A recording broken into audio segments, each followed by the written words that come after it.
संसद पे और कहाँ जाएं? राम मंदिर जाएं? नहीं, आप संसद नहीं जाएंगे। इस देश की सबसे बड़ी जो पार्लियामेंट है, यहाँ सब कुछ न्याय होता है। अगर वहीं पे अगर नहीं जाएंगे तो कहाँ जाएं? छात्रों का आंदोलन है, इसको तो मारने का सवाल ही पैदा नहीं है। पतन हो जाएंगे बीजेपी आरएसएस के गुंडे। 10 कदम पे पार्लियामेंट है ना भाई, हम अपनी बात कहने के लिए जा रहे हैं, लेकिन वो धोखे में नहीं रहेंगे। देश के इतने बच्चों ने जो शहादत दी है उस शिक्षा मंत्री का इस्तीफे के लिए कौन जाएगा? पेरेंट्स जाएंगे। सबसे बड़े डकैत आरएसएस, बजरंग दल, करनी सेना और इनके घटक दल हैं जो इस देश के पार्लियामेंट के अंदर बैठ करके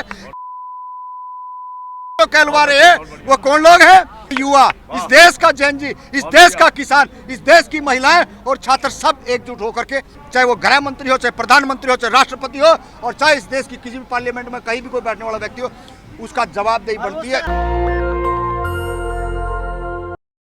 जो सरकार की नाकामी है उनको उजागर करने के लिए लगातार जंतर मंतर पर डटे हुए हैं। क्या नाकामी है सरकार की? नाकामी है। सरकार जब पेपर करवाती है तो सरकार की जवाबदेही बनती है, उसकी जिम्मेदारी होती है। लेकिन यहाँ हो क्या रहा है? यहाँ तो जवाबदेही तय ही नहीं हो रही है। कोई भी मामला हो, चाहे किसी भी फील्ड में उठा के आप देख ले, किसी भी पेपर में देख लो, क्या हो रहा है। ये तो बहुत बड़ा दुख की बात है कि जो इस देश के अंदर जो रीढ़ की हड्डी जिसको कहें, जो युवा भारत देश का है, जब उनके साथ आप इस तरीके के ओछी हरकतें कर रहे हैं, आप उनको न्याय नहीं दे सकते। खाली एक शिक्षा मंत्री का इस्तीफे की बात थी, मतलब अभी तो आपका उंगली भी नहीं पकड़ी है, आपने पूरा पोंछा पकड़ने की मंशा बना रखी थी। भाई आप जो ना सरकार एक का इस्तीफा ले लेगी तो पता नहीं क्या पल्ले आ जाएगी। लेकिन ये साफ साफ पता चल चुका है कि सरकार नहीं चाहती किसी भी एंगल पे इस्तीफा दे और इस देश के युवाओं का मनोबल बढ़े, वो तोड़ना चाहती है। जैसे जिस तरीके से 96,000 स्कूलों को बंद किया है, वही परिणाम ये छात्रों के ऊपर पढ़े लिखे। आंदोलन कमजोर है, सरकार में दबाव नहीं, देखिए आंदोलन कोई कमजोर नहीं है। सरकार ये चाह नहीं रही ना कि आंदोलनकारियों को मनोबल बढ़े, इनका हौसला बढ़े, क्योंकि पहली बार है 2014 के बाद में ये पहला एक ऐसा आंदोलन है जो लगातार जंतर मंतर पे आज 24वें दिन में प्रवेश हो चुका है। जो 17 दिन तक पहली बार जंतर मंतर पे 17 के बाद में ये भूख हड़ताल हुई है, अमर अनशन हुआ है। अमर अनशन भी हम कह सकते हैं, भूख हड़ताल है। भाई आप क्या चाह रहे हो? जब 17 दिन तक कोई बात नहीं कर सकता तो इससे साफ पता चलता है कि सरकार की मंशा ठीक नहीं है। वो नहीं चाहती कि इस देश के अंदर अमन शांति भाईचारा बना रहे। हंगर स्ट्राइक तोड़ देनी चाहिए? नहीं, क्यों तोड़नी चाहिए? अभी तो देखेंगे, अभी तो कुछ समय और देख रहे हैं।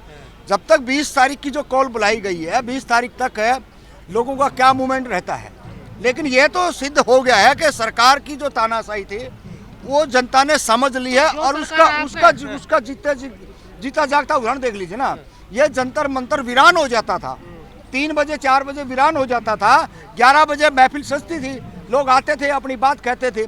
लेकिन अब ये होगा कि 24 घंटे वही जंतर मंतर है जो 2017 से पहले रहता था। गुलजार हो गया ना, अब तो लोग आ रहे हैं, अपनी बात कह रहे हैं, और यही तरीका है।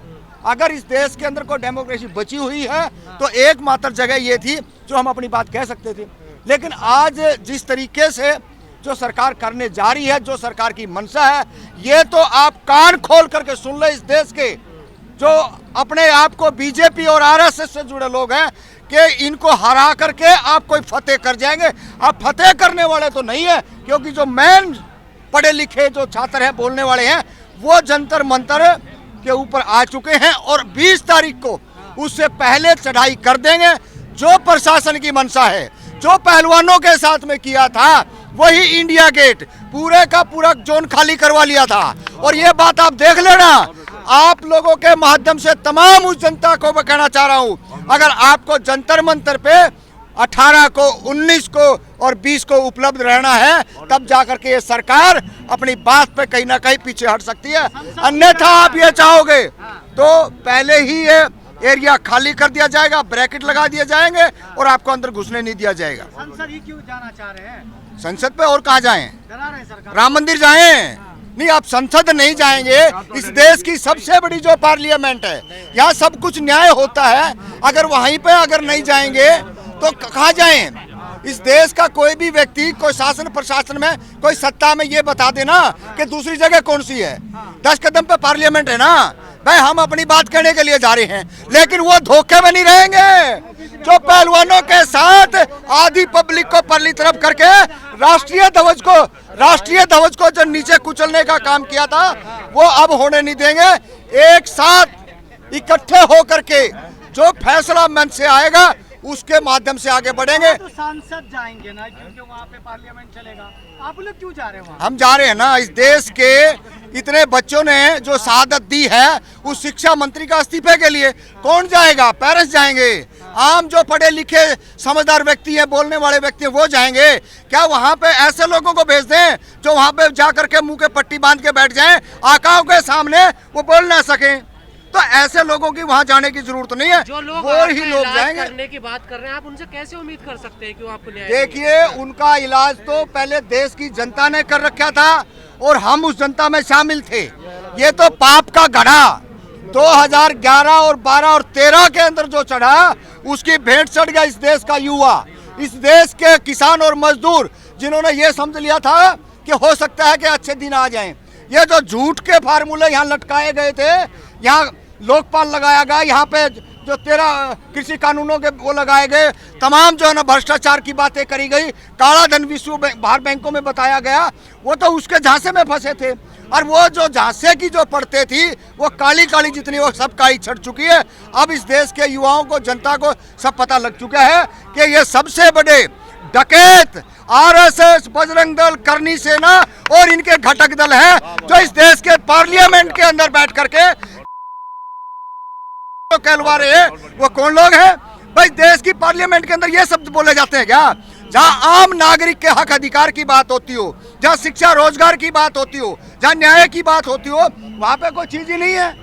तो जनता को अब रुख अपना लिया है, जनता आएगी और 17 से 27 का आएगा।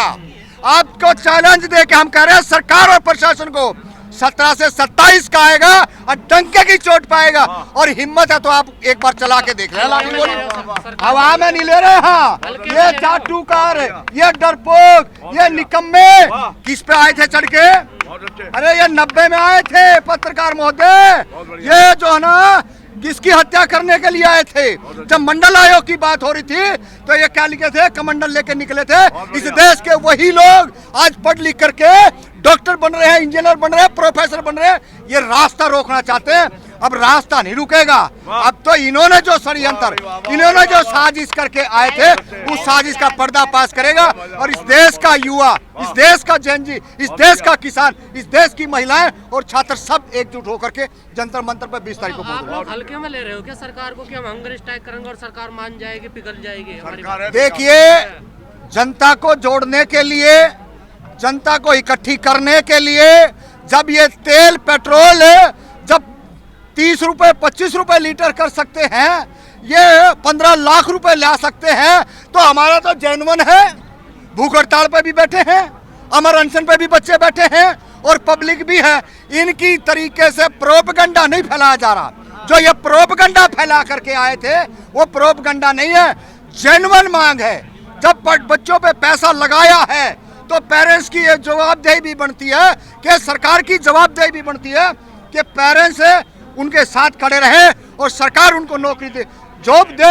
अरे राज थोड़ा ही मांग रहे हैं तुम्हारा, अभी तो 40,000, 50,000, लाख, 2 लाख, 1.5 लाख की नौकरी ही मांग रहे हैं। अगर वो भी आप देने में नाकाम हो तो आपको इस सीट पे, इस गद्दी पे, चाहे वो गृह मंत्री हो, चाहे प्रधानमंत्री हो, चाहे राष्ट्रपति हो, और चाहे इस देश की किसी भी पार्लियामेंट में कहीं भी कोई बैठने वाला व्यक्ति हो, उसका जवाबदेही बनती है। भरोसा रखा है, भरोसा 14 में रखा, 19 में रखा और अब रखा। क्या निकला भरोसे का? आप इतने षड्यंत्र है, इतनी साजिश है कर करके आप पहुंच रहे हो। 300 किलो आरडीएक्स आ गया, 300 किलो आरडीएक्स बता तो दो, तुम्हारा जीजा लेके आया था, तुम्हारा फूफा लेके आया था, कहाँ है वो आरडीएक्स? वो बच्चे इस देश के जवान मारे गए, आप आगे फिर यही करना चाहते हो क्या? जवाबदेही बनेगी, हर किसी की बनेगी। ये बच्चे सुसाइड क्यों किया? शिक्षा मंत्री जवाब देना, आए ना बाहर निकल के। लेकिन आप पर्दे के पीछे कितना छुप सकते हो? ये समय जा चुका है, अब आपने बाहर आना पड़ेगा। परिवर्तन समय का मांग होती है और परिवर्तन की तरफ जनता बढ़ रही है, आगे है। आपने सोचा था इतना लंबा चलेगा आंदोलन? नहीं, हमने सोचा था, हमने 13 महीने रोड पर है और ये जगह रही, ये पेड़ रहा बड़का। 2012 से लेके 17 तक यहाँ पे हमने धरना दिया। ये तो तालिबानी सरकार, ये बीजेपी ने आके हटवाया। 11 से लेके 17 तक 30 बाई 15 का टेंट और यही रोटी बनाना और यही खाना और 250-300 परिवार। हम तो यहाँ रहे हैं ना, हम तो रग रग से वाकिफ है जंतर मंतर के और इन प्रशासन अधिकारियों से। गलती कहाँ हो रही है उसमें हम भी सुधार करेंगे और प्रशासन और सरकार अगर कोई तानाशाही पे उतर रही है तो अपने दिमाग का, अपने कान का गंदगी निकाल ले। पीछे हटने वाले मूड में अब नहीं। प्रधान इस्तीफा देंगे तो क्या व्यवस्था चेंज हो जाएगी? देखिए, एक चोर को डराने से, धमकाने से अगर दूसरे चोर को असर पड़ जाए तो बहुत बड़ी बात है। ये इसको आप छोटे में हल्के बना लें। ये देश का मामला है, घर का मामला नहीं है, जिले का मामला नहीं है, तहसील का मामला नहीं है। इस देश का शिक्षा मंत्री इस्तीफा देगा तो जितने और इनके कुकर मुत्ते जो जगह जगह डकैती मारने का काम करते हैं, इनने तो एक जगह भी नहीं छोड़ी। जहां आस्था थी, कथा कथित हिंदुओं की आस्था थी, उस पर भी डकैती मार दी और बोला नहीं है। वहां पे भी आरएसएस के लोगों का कब्जा है, वहां पे भी कुछ नहीं कहा। तो डर होगा, भय होगा तो काम आगे बढ़ेगा, अन्यथा इस तरीके से काम चलने वाला नहीं। हमारा पैसा हमने लूट ले, क्या दिक्कत है? ना तुम्हारा पैसा, इस देश के वंचित और शोषित जो बहके हुए, रास्ता भटके हुए लोग हैं वो दे रहे हैं चंदा। जो चतुर चालाक लोग हैं, जो मानसिक रूप से बहुत मजबूत है, वो चंदा दे रहे हैं आपको। वो तो सीधा सीधा प्रधानमंत्री केयर फंड में डाल रहे हैं। वो तो वहां पहुंचा दिया चाचा को, आका को, आरएसएस को। लेकिन यहाँ जो पैसा दे रहे थे ना, वो जो 10,000 रुपए कमाने वाला जो 1200 रुपए उस अकाउंट में डाल देता, पता ही नहीं है। धागे के नाम से, तिलक के नाम से, प्रसाद के नाम से, नवरात्र के नाम से, उनके नाम से दे रहा है। ये जो पैसा, इसी के पैसे से हमारे ऊपर हमले हो रहे हैं और इसी पैसे से हमारी शिक्षा के जो संसाधन है उन पे हथौड़ा चल रहा है। हमने लड़ना पड़ेगा और उनसे भी हम कहना चाह रहे हैं, मौसम ठंडा हो गया है, अब सारे उधर हरिद्वार की तरफ मत जाइयो, निकम्बे नाला को, जंतर मंतर आ जाइयो। अगर आने वाली पीढ़ी को अपने आप को बचाना है तो आपने ये काम करना पड़ेगा। अगर गलत रास्ते चले गए तो एक व्यक्ति जो इस देश का सबसे बड़ा साइंटिस्ट है, आज 17 दिन से भूख हड़ताल पर बैठा हुआ है, तो आने वाले समय के अंदर आपके लिए कोई बैठने वाला नहीं है। लेकिन ये घरों के बाहर और घरों के आसपास पंचायत करनी बंद करो। जंतर मंतर सरकार को डराना चाह रहे हैं, ये बताइए। भीड़ दिखा करके सत्ता में आए निकम्मे नालायक लोग, झूठ बोल करके आए। Raisina, India Gate, Jantar Mantar, Connaught Place, ये क्या भिंडी बेच रहे थे या बैंगन बेच रहे थे? ये झूठे पाखंडी मक्कारी भाड़े की, किराए की भीड़ लेकर के आए थे। हमारे पास किराए की भीड़ नहीं है। रातों रात इन्होंने जो प्रोग्राम, जो षड्यंत्र, एक बेटी को आगे करके रेप का मामला करके विदेशों तक पिछली सरकारों ने उनका इलाज करवाया और न्याय दिया, नौकरी दी, फंड दिया। अरे आप क्या कर रहे हो?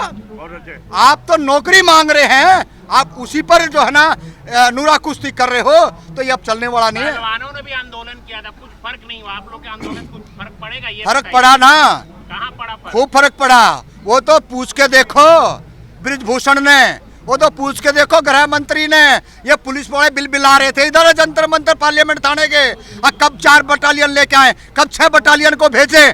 आए दिन घुड़गड़ी मची हुई थी, लेकिन फिर भी आंदोलन रहा और जिस साजिश के तहत उसको कुचलने का काम किया वो भी काबिले तारीख में है। अगर वो दबा होता तो आज आप सवाल नहीं पूछते। इसका मतलब वो आंदोलन भी जिंदा रहा, किसान आंदोलन भी जिंदा रहा, दलित आंदोलन भी जिंदा रहे और आज छात्रों का आंदोलन है। इसको तो मारने का सवाल ही पैदा नहीं है। पतन हो जाएंगे बीजेपी आरएसएस के गुंडे।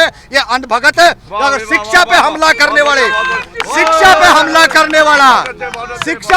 करने वाला इस देश के अंदर ज्यादा समय तक रह नहीं सकता।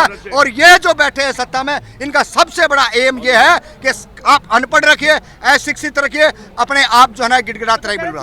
जिस तरीके से विपक्ष के नेता आ रहे हैं, जिस तरीके से विपक्ष के नेता सपोर्ट में आ रहे हैं, आपको नहीं लग रहा बहुत देर कर दी विपक्ष वालों ने? हाँ, ये बहुत बड़ा अच्छा सवाल है आपका। अगर विपक्ष के नेता जिस तरीके से स्टार्टिंग में ही अगर समर्थन कर देते और खुद आते बैक साइड से, जैसे आरएसएस और बीजेपी ने सपोर्ट किया था उस आंदोलन को, तो इनके पास तो जब चुनाव में पैसा खर्च करने के लिए है तमाम राजनीतिक पार्टियों का कह रहे हैं, चाहे वो कांग्रेस है, बीएसपी है, इंडियन लोकदल है, जेजेपी है, चाहे वो एक नई नई असपा बनी हो, सबको चैलेंज दे के कह रहे हैं जब आप अपना प्रोग्राम होता है तो लाखों रुपए खर्च करके भीड़ को लेकर के आते हो। अरे आप में इतनी सद्बुद्धि होनी चाहिए कि ये देश की रीढ़ की हड्डी, उसका ये आंदोलन है, इस पे आप बैक टू सोसाइटी करते, जिन महापुरुषों की बदौलत वहां गए हो, लेकिन यहाँ कुछ नहीं कर रहे हो।